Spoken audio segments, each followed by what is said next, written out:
I'm gonna be real, this took a lot of trial and error. I went through like 12 variations of this recipe, looking at the most popular versions of it in Japan and what Michelin star chefs are doing before arriving at this. Let's begin.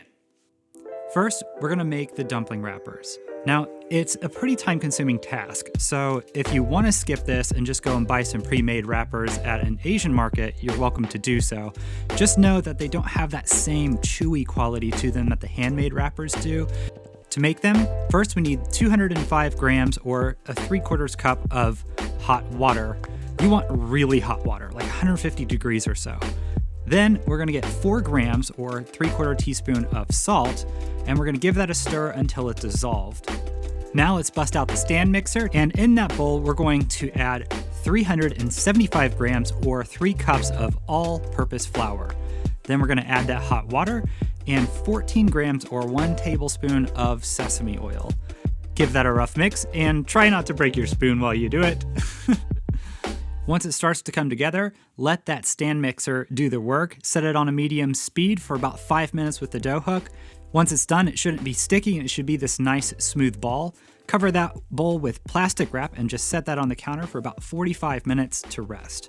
Once that is rested and it's soft and supple, we'll poke a hole into the center and start stretching it out into the shape of one giant donut until it's about 1 inch in thickness all the way around. And then we're gonna cut that in half and place it under a damp towel to keep it from drying out. And we'll go ahead and dust our work surface with some flour. Now it's time to start rolling these out, and I'll give you 2 ways to do this. Where I recommend starting is cutting these into 10 to 12 gram pieces with a bench scraper and then weighing them with a scale until you get a feel for the right amount that you need for each one. Then you're gonna fold it in on itself and pinch it off, making that into a ball with a nice smooth top. And then you're gonna roll that around with your hands to finish shaping it, cover it, and coat it completely with the flour. Now press it down with your fingers, and then you're going to start using that small rolling pin and roll all the way across it, and then turn it about halfway and then roll again. And you'll continue to do that about 3 or 4 times. Then you will roll the pen only halfway up the wrapper while you're holding it with your other hand. And then you're giving it a little bit of a tug with your hand. It's actually your hand that's doing the stretching, not the rolling pin. You're gonna stretch it out until it's big enough to use a 3 to 3.5 inch cutter to stamp out the wrappers. Then coat it with some flour on both sides and repeat. It is important that you do not stack too many of these on top of each other because the weight of them can start to make them stick together, which is no bueno. Once you've gotten pretty good at rolling these out and keeping them in that nice round shape, then you can move on to the second way of doing this, which is to reduce the amount of dough to 8 to 9 grams. And then you're gonna roll that out and then just skip the cutting stage. Now let's move on to the filling. First, we're gonna get the cabbage ready. I'm using Napa cabbage here, but you can use regular green cabbage as well. You can finely chop it or use a food processor like I'm doing here and just pulse it about 10 to 15 times until the majority of the pieces are less than 1/4 inch in size. Next, we will add 4 grams or 1 teaspoon of salt to the cabbage and give it a quick mix. Then we'll set it aside to hang out next to the dough for at least 15 minutes. This will pull the moisture out and soften the cabbage, giving it a better texture for our filling. You will squeeze the water out of the cabbage and drain it.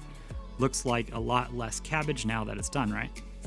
Next, we'll finely slice 30 grams of green onions, about 5 of them, then run your knife through it a few more times to make them even smaller. This will help better distribute them in each bite. Next, we need to finely chop 60 grams of garlic chives, about 12 or so of these.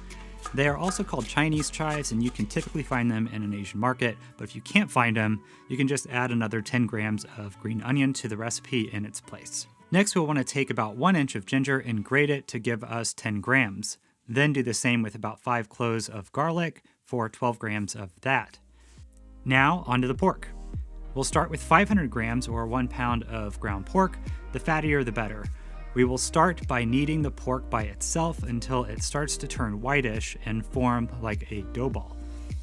Then we will add the garlic and ginger, followed by 5 grams of salt, 1/8 of teaspoon of white pepper and black pepper, a teaspoon of sesame oil, a tablespoon of soy sauce, a tablespoon of dark soy sauce, 2 tablespoons of oyster sauce, a tablespoon of sake, and 1.5 tablespoons of allulose, or 1 tablespoon of sugar if you don't have that.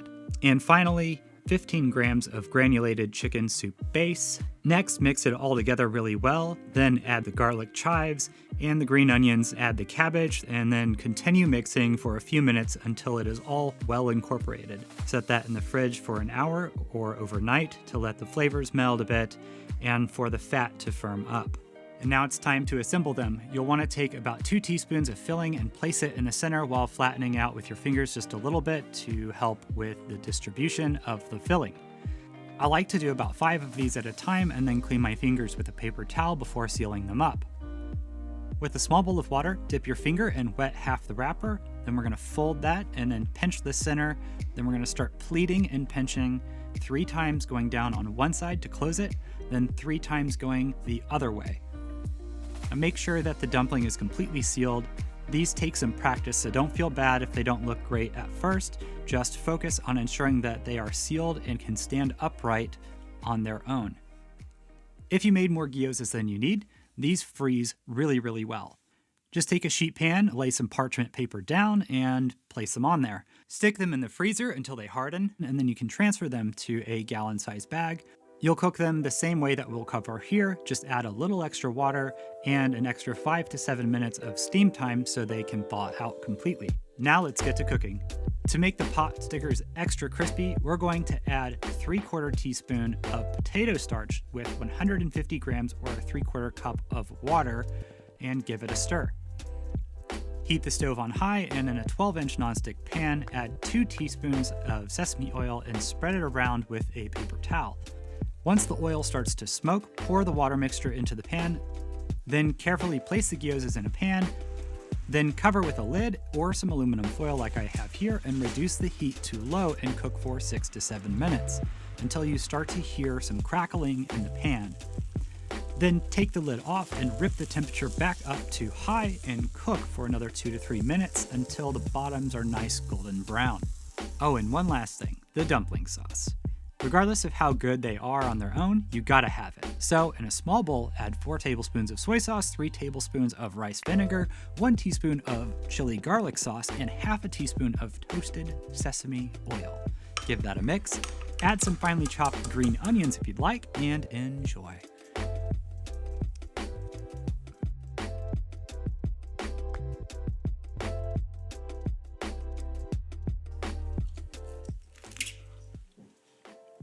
Oh. These beat any restaurant I've been to and ordered gyozas from. They just taste so good. They're full of flavor. You definitely don't need this sauce, but sauce makes everything better.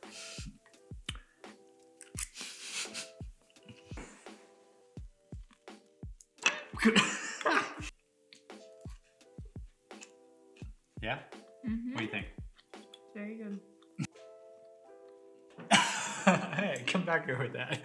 That's it for this one. Take care and God bless. Barely inconvenient. It's actually quite convenient. Just click over here.